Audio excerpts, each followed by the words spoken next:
guys, welcome. We thought we'd do something a little bit different today, and we're out in the great outdoors, aren't we? Yes, we are here outside taking some sun and having a picnic. Yeah. Well, where's the food? Oh, all right, we already ate the whole food. Anyway, so today we are going to talk about Mental health. mental health. Why we want to talk about mental health? Huh? Because it's such an important topic, in terms of living your best life. If you don't have the greatest mindset, but even, more deeply than that, if there's things that are troubling you in terms of your health, your mental health, then it's going to be really difficult to focus on goals and focus on, more specifically, your health, body composition, performance, stuff like that. Yeah, and more as well, because here in Australia, since the 1st of June of this year, so like a week ago, we started the push-up challenge, and it is all about increasing awareness about mental health here in Australia and I'll say around the world. So the main idea is to, let's say we're going to do some push-ups every day, different targets every day. And each target depends on like a real fact about what's happening here in the past few years about mental health. So the organization is called Push for Better. Push for Better. We'll put the tag here to go check out their Instagram, check out some of the initiatives. But it's something that we were both drawn to. In particular, and we just thought we have to do this to help spread the word, right? Yeah, totally. It's such a I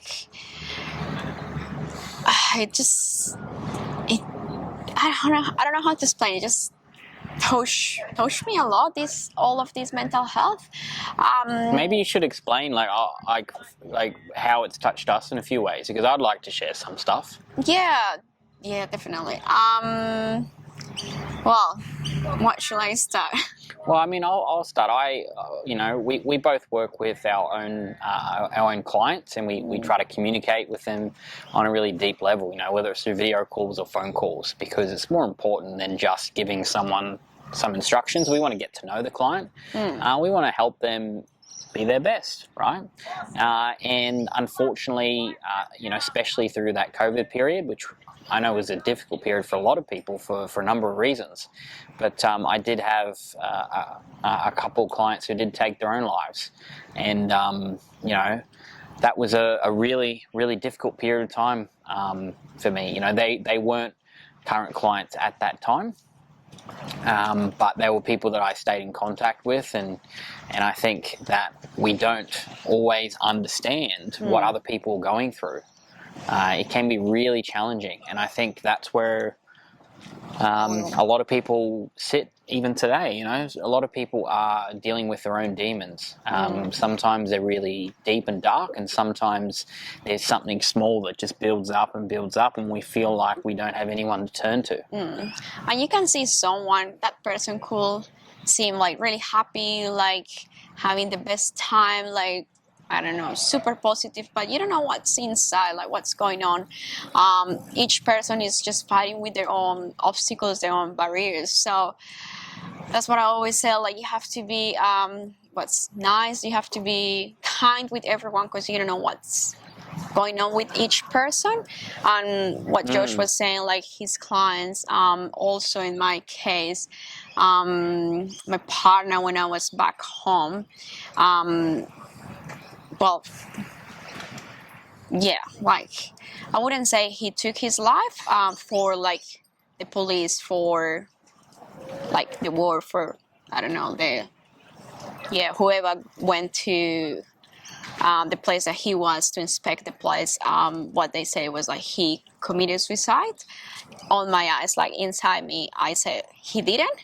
But it's a possibility that I don't know what was going on in that moment on him. What was he thinking? For me, he didn't do it, but still there. Also, after a few years here in Australia with my ex-partner, his brother committed suicide as well. So I think that it's close to me, and it's been there, and I feel like I want to help. I want to spread the word. I want to be positive, and if I can help somehow to anyone around me, or yeah, my clients, I will feel like grateful to help. So what we say about mental health, like you don't know what's going on in each person, and so yeah, I don't know. Well, I think it's why it's one, we want to look after ourselves, and I think we're going to touch on probably things that we're more experts in. We're not psychologists, Yeah, but we're we not. focus on health and looking after your body through the nutrition, so the fuel that you feed your body, and then also how you move your body, because we know that they're hugely beneficial in terms of our mental and physical health in particular, and they're closely related. Yeah. Quite often we see people who do improve their physical self, improve their mental self as well. Totally. So there are a few things that we can do. So first is like to acknowledge the way that you're feeling, right? Because sometimes it's even hard to accept the way that you're feeling, like accepting that you're feeling sad or you're feeling like I don't know, no, lonely, helpless. Yeah, Those are like some of the words that I think. Again, we're not experts in this, so we want to make sure that we're not portraying that. We simply just want to talk about how we feel, about it. how we talk about it. Like with this push for challenge, push for better challenge that we're doing, we want to help through this video and through all channels create greater awareness.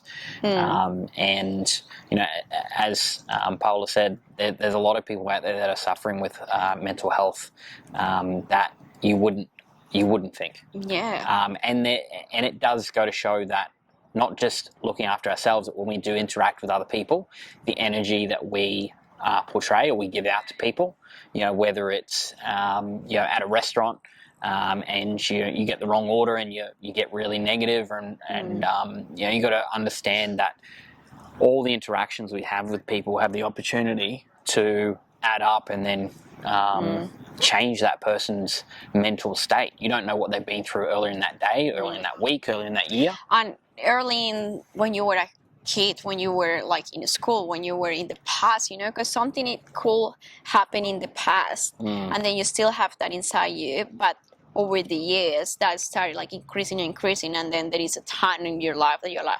I can't deal with this anymore. So first is like to acknowledge what you are feeling, and then like trying to ask for help. I know that it's not easy, and it's not easy just to ask for help. And I will say something like from like back home, let's say if you're feeling sad or like depressed or you feel like with no energy, back home is like, come on, are you an idiot? Like, are you being silly there? Like, wake up, stand up, like it's not time for this. But here in Australia it's more about like, no, something is going on, let's talk about it, let's see someone, an expert who can help you. And now in Colombia it's getting to that point, like psychologists back home sometimes it's like, are you crazy? Here it's like, no, it's good, like it's good to talk about your feelings, it's good to talk about how you're feeling, and starting to become like different somehow in Colombia.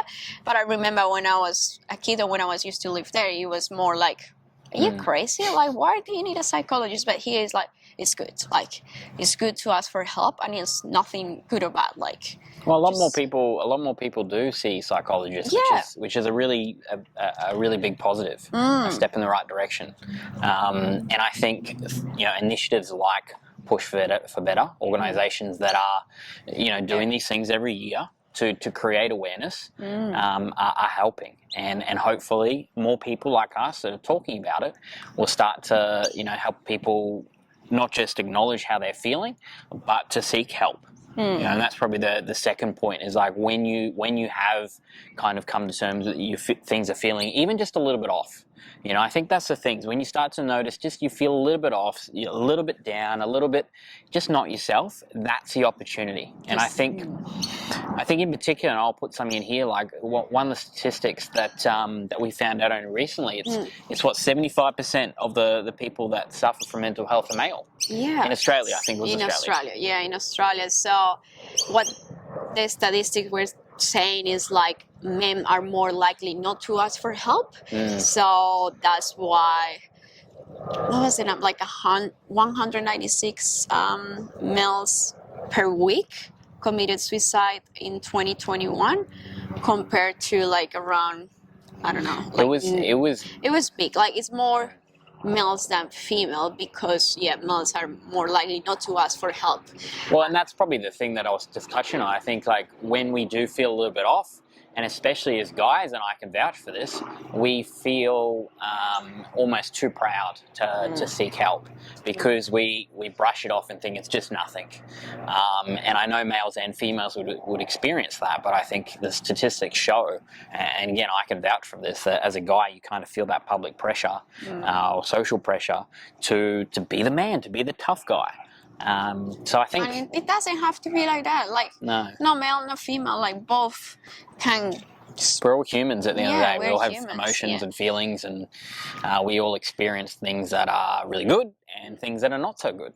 And another thing that they were saying that is good to do is like start journaling, start writing how you're feeling, start writing everything. So, well, another word for that, so reflection is often what we'll say, and that's something that we work on with our clients at least once a week, is trying to reflect. I like the idea of calling it a brain dump, because sometimes even the idea of reflection, people don't know what to do. A brain dump for me is literally just, pen and paper or at the computer, literally writing words. Yeah, because you don't have like clarity about how you're feeling. So sometimes like, I don't know how I'm feeling.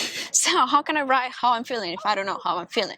So it's just like write everything. Like it could be a word, it could be a sentence, it could be what happened in the morning, it could be anything, and then having all organized, like all in a paper, then probably you can start matching a few things and then trying to sort it out and understanding how you're feeling. Organizing more your ideas and having more clarity of what's happening. So journaling, it's another thing that could help, like just writing 5 minutes every night or every morning, it will help. And being open and honest with yourself, I think, is part of that acknowledging. So the reflection or brain dump does help with that acknowledgement process. So I think when we come back to acknowledgement is sort of number one, how you do that. And then two, sort of seeking help or guidance or support, whatever you want to use. Again, some people have this negative association with help. It's okay to seek help. Help is a good thing. We don't know everything. And the sooner you sort of admit that in any area of life, right? You need other people around you to help you progress.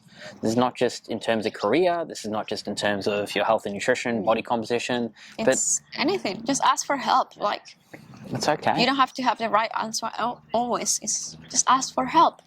The other thing was journaling. Last one and really important is to do exercise, to move your body. It doesn't have to be like go to the gym. It's just find something that you like and start moving your body. It could be just like going for a walk, like look at everyone walking behind us. It's lovely to see. It's lovely to see this. Just like find something that you like, and then that thing can help you to be motivated every day to do that. Or it's just, it helps a lot to be outside, outdoors, do anything. One of the things that I would say personally helps me so much with my mental health is being outside and walking. Those two things together, we know that natural sunlight's amazing for us. For me, I call it wandering time. Wandering time, where I just wander. I think, a lot of people go, I don't have time to walk, I don't have time to do this. We've got to look at it a little bit more than that. It's like, do you have time to look after yourself? Sure. And I think that's the question we've got to ask ourselves. Do you have time for the gym? No, but you have time, can you afford to not look after yourself? No. And that's why, you and I will always find time, and that's something that we're always working on with our clients, because we know not just is the exercise going to help them with their goals, we know that's going to help them be a better person. And as Paula said, it is important to find the things that you enjoy. Same as your environment, like where you train, where you walk, what you do. Do you run? Do you walk? Do you listen to music? Who are you surrounded with? Are you by yourself or are you with your friends? Those are all things that you can change. So definitely mental health is something really important that we felt like we needed to talk about this, and more because it's here in Australia, this push-up challenge, and then we are involved, so we are doing push-ups every day. Yeah, trying to help somehow to our clients, to people around us, to spread the word. So we hope that this video will help you, help someone. And I think not most importantly, but something that, you know, we'd like to add is, if there's anyone watching this who does want to have a talk or a chat, that we are always here. Let's go for a walk, for a coffee, a call. Just send us anything. a message, whatever. We're open. Always. You know, it's something that's why we do what we do. We want to help people. It's not about just, you know, getting abs and muscle, you know, like, that's cool, that's fun, but that's we not want to the help. main part, yeah. We want to help you live your best life. So I That's hope why this helps. here. Yeah. Push-ups or what? Yeah, let's do some push-ups. Oh, I'm better than you. All right. All right. You're going to help us do, what are we, 10 or 20? Let's go 10. Just 10. Just 10. All right, 1, 2, 3. 10. 8, 7, 6. Almost there. 10. Hey. Awesome. That's great. So in total we have to do 3,144 push-ups We got a lot more. over the 23 days. But we are getting there. We are getting there. So go and check our Instagram pages. Go and check out Push for Better. We'll tag them again. We'll put them in the comments. Subscribe if you haven't already. And we're looking forward to the next one. Yeah. See you guys. Boom. Voila.